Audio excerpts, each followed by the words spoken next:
La sœur assise à côté de moi m'a taquiné à l'instant, suite à ce que vient de dire votre camarade. Et comme l'ont fait le bienheureux Carlo Acutis et le père Gilles Morin. Ils me mettaient au même niveau.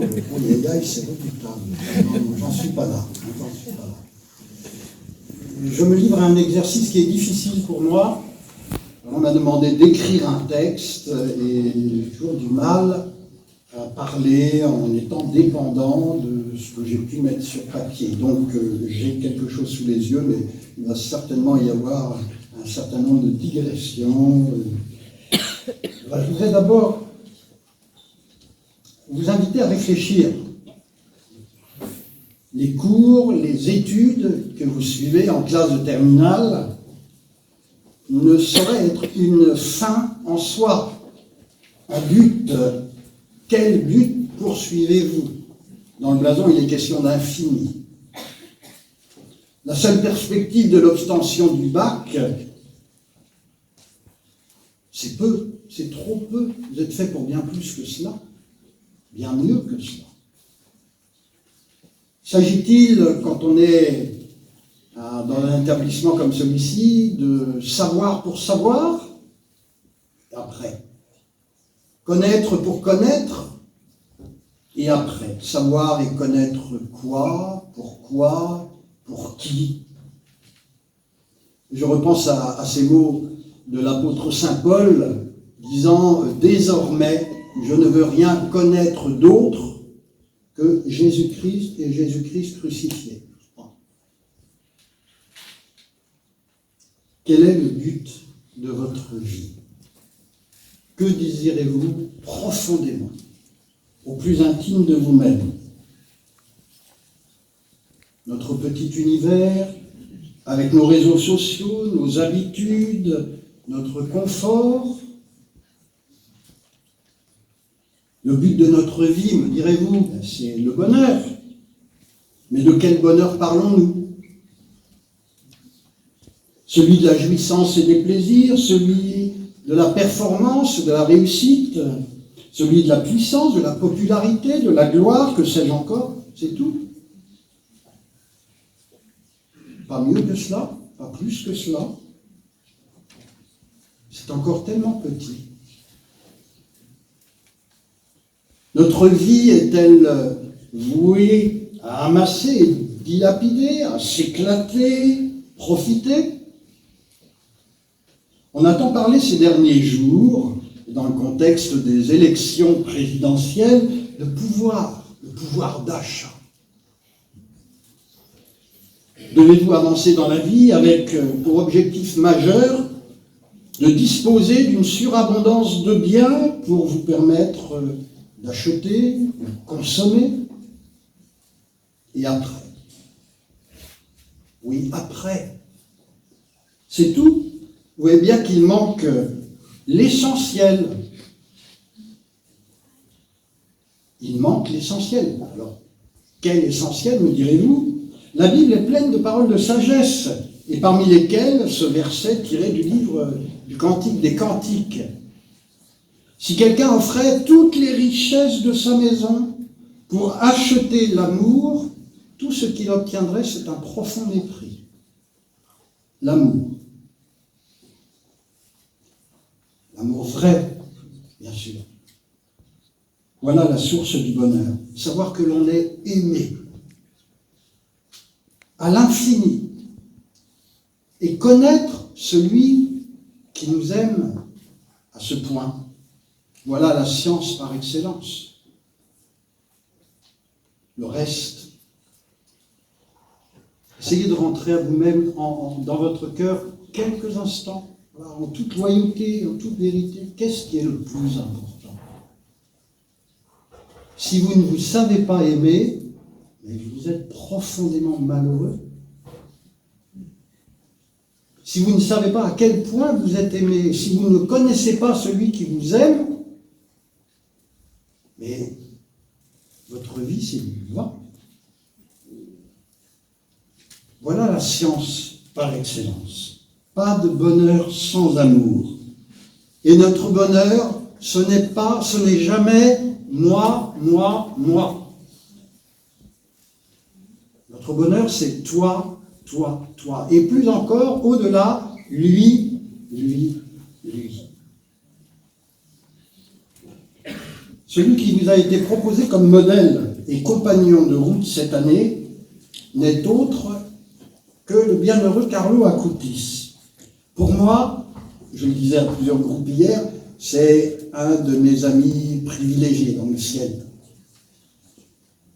Puisse-t-il l'être aussi pour vous. Carlo avait tout compris. Il avait tout compris, ce n'était pas seulement un génie en informatique, c'était plus encore un prodige en sainteté. Pas celle de l'extraordinaire, mais celle du quotidien. Il avait un grand amour dans le cœur, un ami par excellence.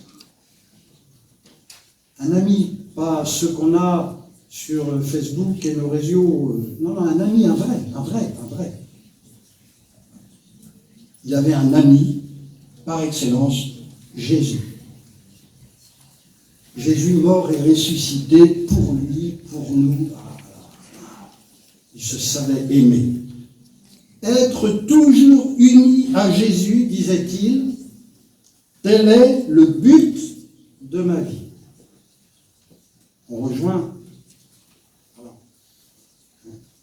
ces mots qui sont écrits, le but, voilà, on est fait pour l'infini. Pas pour quelque chose de petit, on est fait pour l'infini. Et Jésus est Dieu, et ça, son amour est infini. L'an dernier, voilà, dans une de mes lectures, j'ai lu ce petit témoignage qui peut faire sourire, mais qui rejoint finalement quelque chose de fondamental dans notre être. C'est un prêtre qui écrivait « Je connais un jeune qui avait décidé comme effort de carême de mettre sur sa brosse à dents « Mon Dieu, nous sommes faits l'un pour l'autre ». Au-delà du côté plaisant de la formule, il y a une vérité qui n'est pas si bête, c'est que chaque soir, dans le geste le plus banal de son existence, se brosser les dents, ce jeune se rappelait pourquoi il était fait, pour qui il était fait, le but de sa vie. Dieu, nous sommes faits l'un pour l'autre. Jésus, l'amour par excellence, nous sommes faits l'un pour l'autre. Vous êtes aux études. Peut-être même êtes-vous brillant intellectuellement. Vous êtes riche de connaissances dans de multiples domaines. Mais savez-vous vraiment pour qui vous êtes fait? Carlo savait qu'il était fait pour Dieu. Il souffrait que tous ne le sachent pas. Vous savez, c'est impressionnant de voir aujourd'hui le nombre de gens bardés de diplômes, des super intellectuels, et qui vivent au jour le jour sans savoir pour qui, pourquoi. Et j'allais presque dire, mais qui sont d'une bêtise, avec qui on ne peut pas parler de choses qui ont un petit peu de profondeur, de consistance. Ils vivent avec des compétences techniques phénoménales, mais sans jamais être capables de réfléchir là-dedans, dans leur tête, dans leur cœur.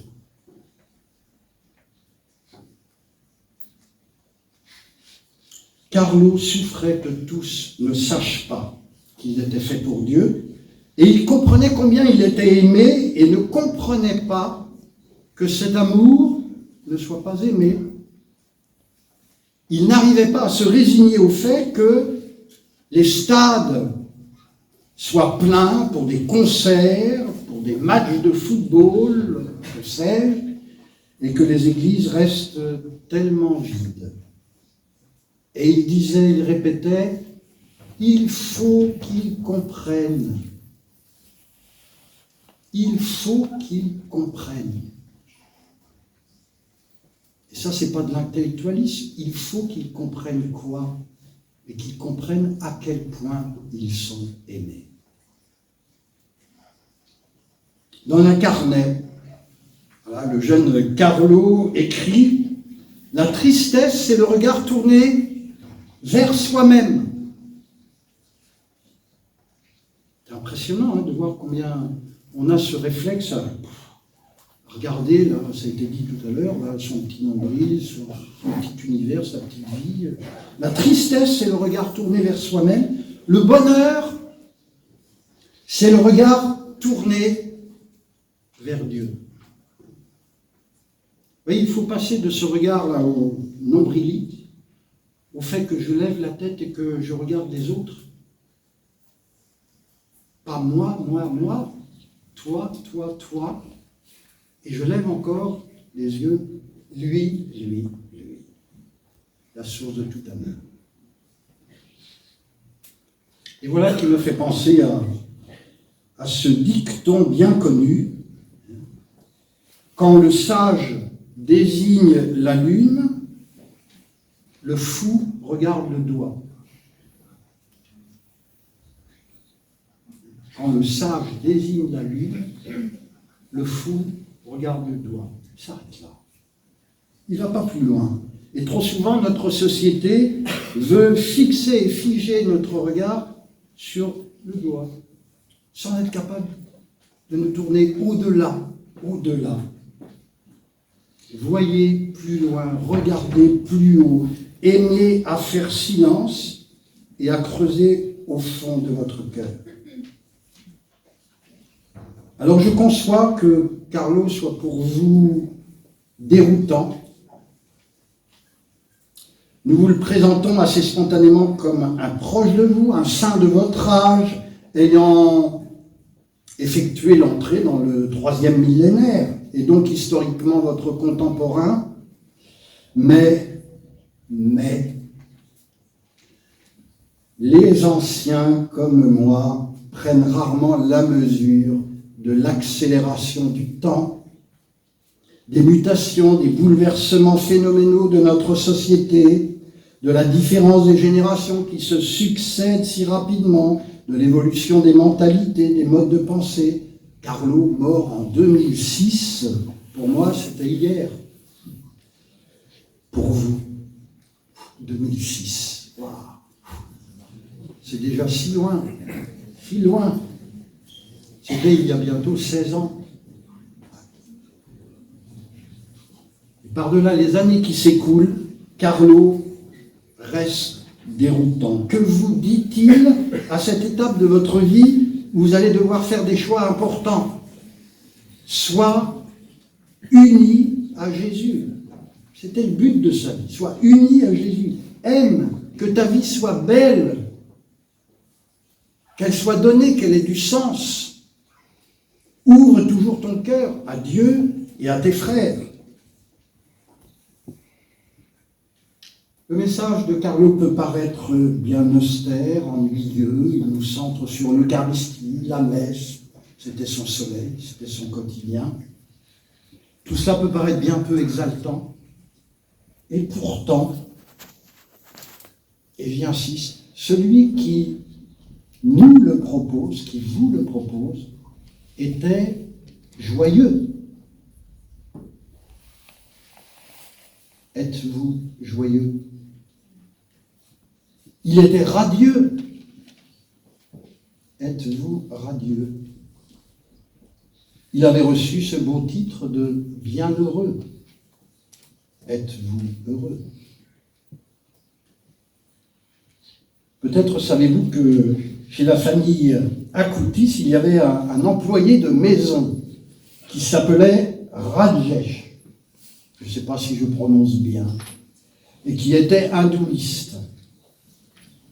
Entre lui et Carlo était née une amitié profonde à tel point que Rajesh s'est converti et a demandé le baptême, donc devenu chrétien.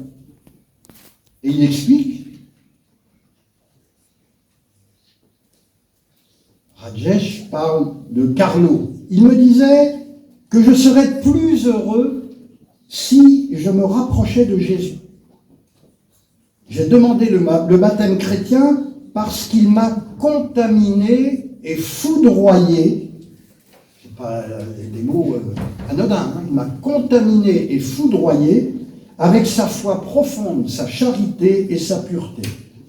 Je l'ai toujours considéré comme hors norme, parce qu'un garçon aussi jeune, aussi beau, aussi riche, préfère normalement vivre différemment. Alors,